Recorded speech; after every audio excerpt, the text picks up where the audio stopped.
Di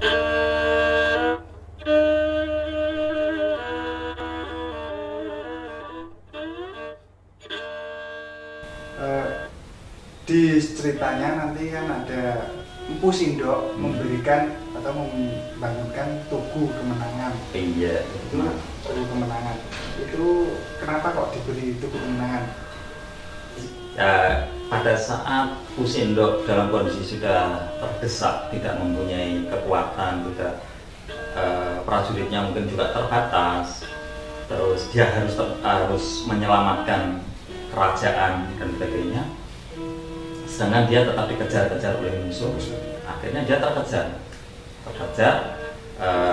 meskipun di dalam prasasti itu tidak dijelaskan secara jelas terang-terangan, tapi secara perjalanan sejarah itu memang bisa disimpulkan kalau terjadi perang, dan perang terjadi di Nganjuk ini. Nah, karena perang itu dibantu oleh rakyat Kakatikan, rakyat sipil Kakatikan Sri Jaya Mertabadi, akhirnya menang. Nah, sebagai imbal jasa, Empu Sindok memberikan tanah perdikan kepada rakyat Kakatikan Sri Jaya Mertabadi. Nah, ini kenapa diberikan seperti itu? Karena jasanya tadi. Yang jadi pembahasan itu sebenarnya kenapa tidak langsung diberikan kok baru berapa? 8 tahun baru diberikan hadiah 8 tahun, karena dia dalam perjalanan kan 928 929, kemudian mendirikan kerajaan baru di Tamblang, kemudian 8 tahun dipindah ke Pegaluh atau Watu Galuh, Matar Medang Ring Watu Galuh, ya, itu 8 tahun. Bersama itu tahun 937 itu memberikan tanah perdikan kepada rakyat Kakatikan Sri Jaya Mertabadi. Nah, kenapa 8 tahun? Karena biaya untuk penetapan sima itu tidak murah, dan itu harus ditanggung oleh rakyat Kakatikan Sri Jaya Mertabadi, bukan dari dananya, itu bukan dari raja, bukan. Jadi jangan salah persepsi, semua biaya itu ditanggung oleh daerah. Iya, oleh daerah. Kalau dananya tidak siap, tidak kaya, ya itu kemungkinan sangat kecil sekali untuk untuk bisa melaksanakan upacara penetapan sima. Biayanya sangat tinggi sekali. Apalagi di situ pada bait 29 itu diterangkan Sangget Wanjuk Padang itu mempersembahkan 1 kati emas dan kain motif ganjaraji kepada Raja Sindok. 1 kati itu kalau dihitung menjadi ukuran modern sekarang ini senilai 6 kilo emas, lebih 6 kilo lebih sedikit gitu, 1 kati. Nah, otomatis kan biayanya kan tinggi kan. Itu belum lagi hadiah-hadiah yang atau disebut pasak-pasak itu yang diberikan kepada semua siapa saja yang hadir ikut menyaksikan upacara penetapan sima itu yang disebut dengan manusuk sima itu. Jadi harus daerah itu kalau ingin ditetapkan sebagai sima harus siap, baik secara materi maupun non materinya harus siap. Berarti tadi Empu Sindok mendirikan kerajaan perkiraan di Tamblang, ya. Terus pindah lagi ke Watu Galuh. Setelah ke Watu Galuh baru memberikan prasasti. Kan 8 tahun. Kenapa tidak langsung? Karena mungkin 8 tahun ini ada perjalanan 8 tahun ini untuk mempersiapkan. Mungkin persiapan candi lor itu mungkin dulunya sudah ada, baru terus kemudian diperbaiki, diperbarui, dipercantik dan sebagainya. Terus mungkin persiapan Ubo Rampe apa yang akan digunakan untuk manusuk sima tadi, karena di situ juga ada Ubo Rampe yang sangat banyak yang harus disiapkan, dan segala sesuatunya harus dipersiapkan agar pada saat pelaksanaan itu berjalan dengan lancar. Nah, ada candi itu untuk apa, Pak? Nah, candi sebagaimana dijelaskan di dalam prasasti Candi Lor itu sebagai kabaktian. Jadi Kabaktian itu candi untuk peribadatan. Jadi Kabaktian itu peribadatan. Makanya klop sekali dengan nama Kakatikan Sri Jaya Merta.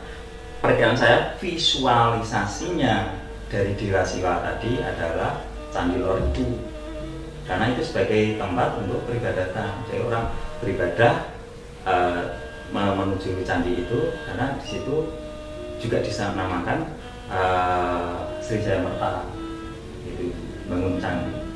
Jadi ada dua di situ, yang sebagai candi itu, Candi Lor itu sebagai Kabaktian yang namanya adalah juga Sri Jaya Merta, berarti simbol dari Dewa Siwa. Kemudian yang kedua adalah Jastamba. Jastamba ini adalah prasasti, itu batu Linggapala besar itu adalah simbol sebagai tugu kemenangan. Sebagai tugu kemenangan. Nah, tugu kemenangan yang saya maksud adalah ya seperti tadi Amarta tadi yang tidak pernah terkalahkan tadi. Nah, ini adalah dua-duanya ini melekat. Bahkan si Jastamba itu juga ditemukan satu komplek dengan Candi Lor. Dari satu komplek itu Candi Lor. Jadi dua itu adalah yang perkiraan saya yang dibangun atas inisiatif atau ya atas prakarsa dari Sindo, karena akan sebagai tempat untuk Kabaktian tadi. Tugu kemenangan atau prasastinya itu sekarang berada di museum nasional. Museum nasional. Yang di sini itu replika. Replika ya. Replika. Ya. Terus itu ada keistimewaan, Mas. Jadi bedanya penatapan Sima yang diberikan oleh Sindo, ya, yang diberikan oleh Sindo itu beda antara Nganjuk dan yang lain. Yang diberikan kepada rakyat Kakatikan Sri Jaya Merta itu adalah hadiah langsung dari raja. Ada dua, Mas, sebenarnya itu. Yang satunya adalah di Kakatikan Sri Jaya Merta, hadiah langsung. Yang kedua ada di Lingga Sutan. Lingga Sutan itu ada di daerah Malang atau Singosari sana. Nah, di sini ada keistimewaan lagi, sama-sama hadiah langsung dari raja. Yang di Lingga Sutan sana itu diberikan untuk bidang-bidang atau bagian-bagian yang terkait dengan sumber mata air. Jadi yang terkait dengan sumber mata air itu yang membutuhkan air itu, pertanian, irigasi dan sebagainya itu yang dibebaskan, tapi yang lain tidak dibebaskan.